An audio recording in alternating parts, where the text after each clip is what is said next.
आज हम निकले हैं पूर्वोत्तर भारत की ओर, एक ऐसे जानवर की तलाश में जिसमें हजारों सालों में भी कोई परिवर्तन नहीं आया।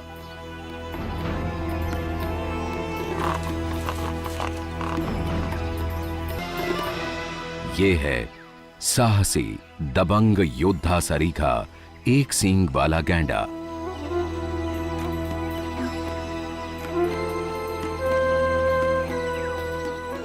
ब्रह्मपुत्र के दलदली घास के मैदानों पर सदियों से इस शानदार जीव का साम्राज्य रहा है। हम पहुंचे हैं असम की राजधानी गुवाहाटी से 60 किलोमीटर दूर पोबीतोरा अभयारण्य में। चिड़ियों के चहचहाने से सुबह 5 बजे ही आंख खुल गई। कमरे की खिड़की खोली तो दिखा पूरा इलाका धुंध की सफेदी में डूबा है। वन विभाग के हाथी को मौसम खूब रास आ रहा है। रात भर तेज हवाओं के कारण जमकर बारिश हुई है। पोबीतोरा लगभग 40 वर्ग किलोमीटर का छोटा अभयारण्य है। इस हिस्से में कोरई का जंगल है, लेकिन आजकल पतझड़ हो चुकी है। पहली नजर में यह बड़ा खाली खाली सा नजर आता है। डेका हमें ऐसी जगह लाए हैं जहां अक्सर गैंडे आते जाते दिख जाते हैं। तभी कुछ दूर एक गैंडा आता दिखाई दिया। घास के मैदानों के इस जानवर को पेड़ों के बीच देखना एक अनोखा अनुभव है। आमतौर पर ये अपनी चुनी हुई पगडंडियों का इस्तेमाल करते हैं, और तो और ये गोबर भी एक ही जगह करते हैं। ये ढेर महीनों नहीं सालों पुराने भी हो सकते हैं। डेका पूरी तरह सतर्क है। दरअसल ये जरा सी बात पर भड़कने वाला गुस्सैल जानवर है। एक और गैंडा ये भी हमारी ही तरफ बढ़ रहा है। इतने पास होते हुए भी इसने हमें देखा नहीं।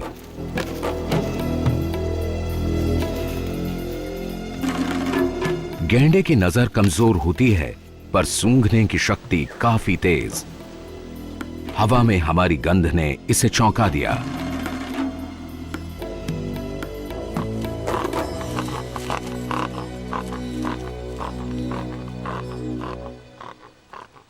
दूसरा गैंडा भी पेड़ों के पीछे ओझल हो चुका है। यहां एक नहीं, ऐसे दर्जनों हैं।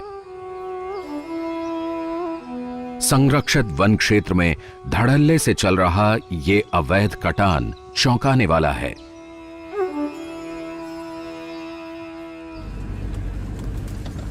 हम पोबीतोरा के एक और हरे भरे हिस्से की ओर निकल पड़े हैं।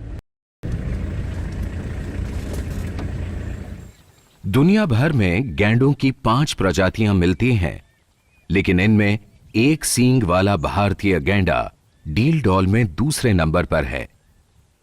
इसका मुख्य भोजन घास है। पोबीतोरा सैंक्चुरी आसपास के गांवों के मवेशियों के लिए खुली चरागाह है। जंगली भैंसे के लिए तो यह पालतू भैंसों के साथ मेलजोल बढ़ाने का भी मौका है।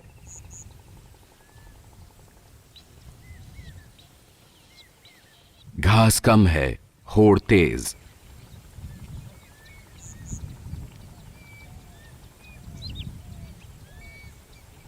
पालतू जानवरों से यह करीबी संपर्क अभयारण्य के जानवरों के लिए बीमारियों की आशंका भी बढ़ाता है।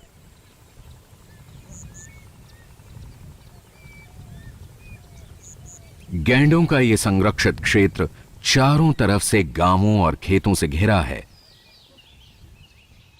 अंदर चारे की कमी हो तो भला ये खेत गैंडे को क्यों नहीं ललचाएंगे। एकदम पूरा खेत खाया है। हाँ, रास्ता का बगल में एकदम वो जो घर देखा है ना, वो वहाँ तक हमारा खेत है। सब खाया है, सब खा गया। वो उसमें 4 बीघा जमीन बिल्कुल से खत्म कर दिया। तो नुकसान होता है बहुत। हाँ, वहाँ का तो हम छोड़े दिया है, लेकिन यहाँ में इतना नुकसान है।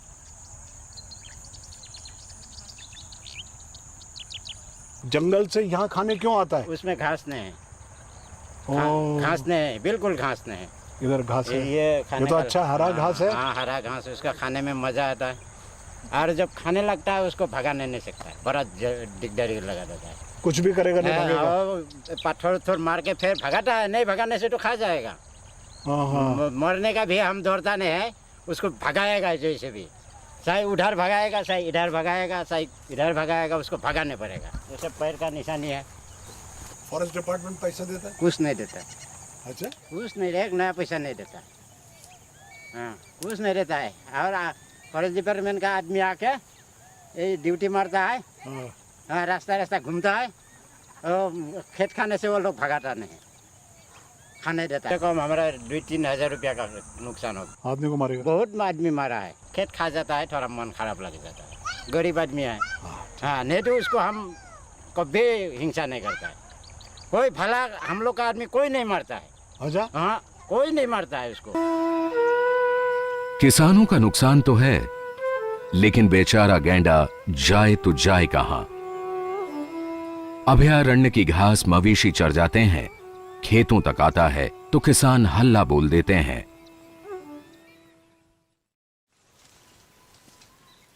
पोबीतोरा के दलदली इलाके विभिन्न प्रकार के पक्षियों को अपनी तरफ आकर्षित करते हैं। गैंडे की जिंदगी का एक बड़ा हिस्सा पानी, कीचड़ और दलदलों में बीतता है। इनके अपने अपने पसंदीदा ठिकाने होते हैं।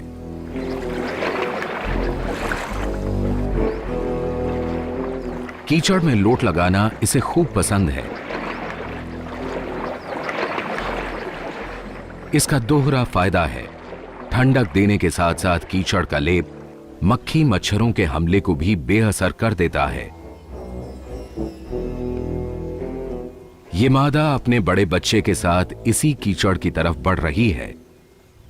गैंडे की मौजूदगी का इन जंगली भैंसों पर कोई असर नहीं। कीचड़ इन्हें भी इतना ही आकर्षित करता है।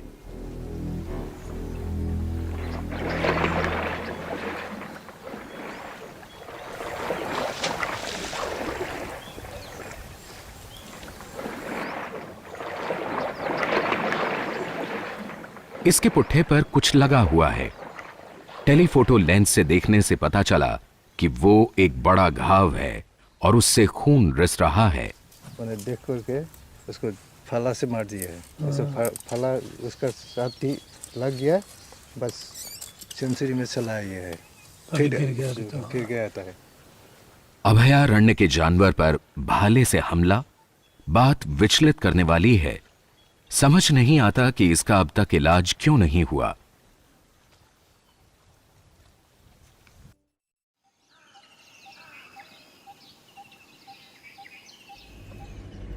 रात फिर जोरदार बारिश हुई।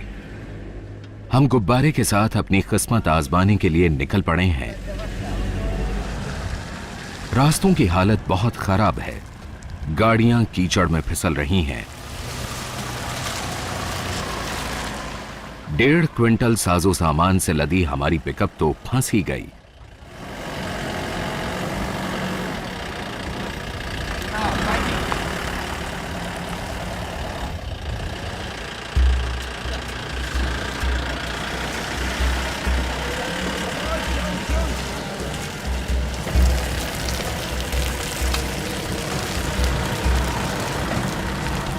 जैसे तैसे हम पोबीतोरा के पूर्वी छोर पर उस मैदान तक पहुंचे जहां से उड़ान भरनी है।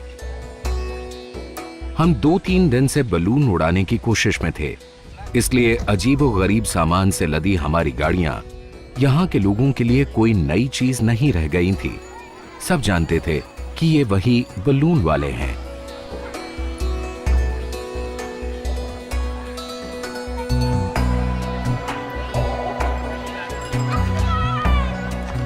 देखते ही देखते हुजूम इकट्ठा हो गया।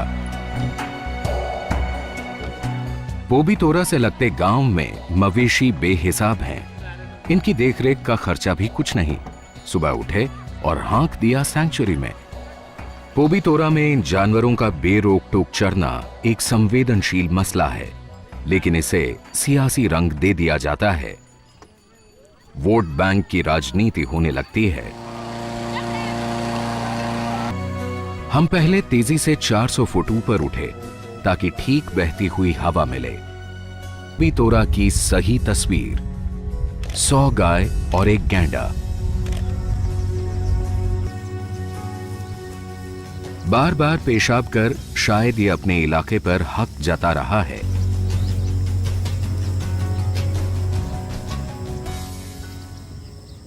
दुश्मन बहुत बड़ा है। आखिर इस कान टूटे नर ने मैदान छोड़ ही दिया। पोबितोरा गैंडों के लिए एक माकूल जगह है। लोट लगाने के लिए जगह जगह पानी, चरने के लिए घास के मैदान और आराम के लिए पेड़ों की घनी छाया। विशेषज्ञों के मुताबिक गैंडे के एक जोड़े को 2 वर्ग किलोमीटर तक के इलाके की जरूरत होती है, लेकिन यहां तो 38 वर्ग किलोमीटर में 80 गैंडे रह रहे हैं। जगह कम, गैंडे ज्यादा। इस अभयारण्य में घास के मैदान 67% हैं, 18% इलाके में जंगल है, बाकी जमीन दलदली है। एक सुनियोजित कार्यक्रम के तहत पोबितोरा से कुछ गैंडों को दूसरे संरक्षित वनों में भेजा जाना है। 2 गैंडे यहां से मनास नेशनल पार्क भेजे जा चुके हैं। हवा ने हमें 25 मिनट में ही पार्क के दूसरे छोर पर पहुंचा दिया। घास के मैदानों में बढ़ती खरपतवार और मवेशियों का अंधाधुंध चरान गैंडों के सामने भोजन का संकट पैदा कर रहा है।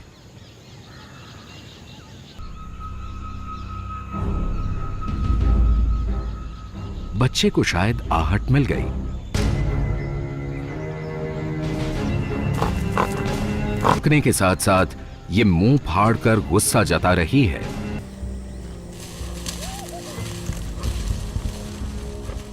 हवा का रुख हमारे अनुकूल है और हम वन विभाग की सीमा चौकी की तरफ बढ़ रहे हैं।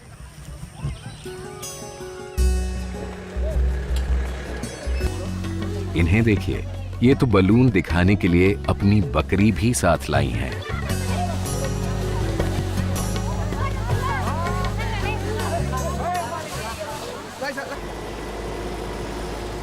मौसम मेहरबान रहा और आखिर हम अपने अभियान में सफल हुए।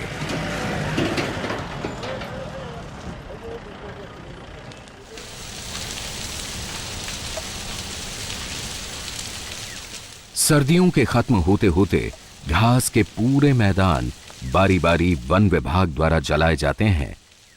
जल्द ही यहां नए अंकुर फूटने लगेंगे जो गैंडों के लिए बढ़िया भोजन होगा। आग से भागने की बजाय इस मौके पर गैंडे और दूसरे जानवर यहां जुटने लगते हैं। दरअसल अधजली घास तपकर मीठी हो गई है। ये दावत जैसा है। भला जंगली भैंसे ऐसा मौका क्यों छोड़ने लगी?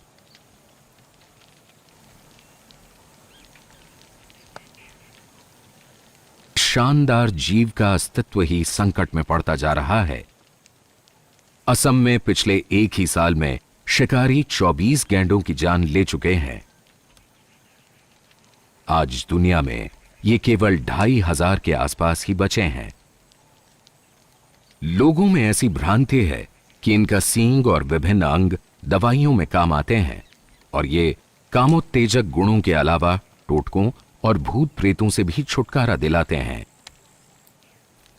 असम का एकदम प्रधान चीज है वो गंडर, भारत का असम का, तो उसका जैसा मूल्यवान चीज नहीं है। और ये हाथी उटी वो सब नहीं है। गंडर का इतना अच्छा लगता है। हाँ, लेकिन उसको भी आदमी मार देता है, तो वही हम लोग को सोचता है साला क्या करता है इसको, इतना बड़ा जानवर को मार देता है। सूरज ढलने के साथ ही किसानों की चिंता बढ़ने लगी है।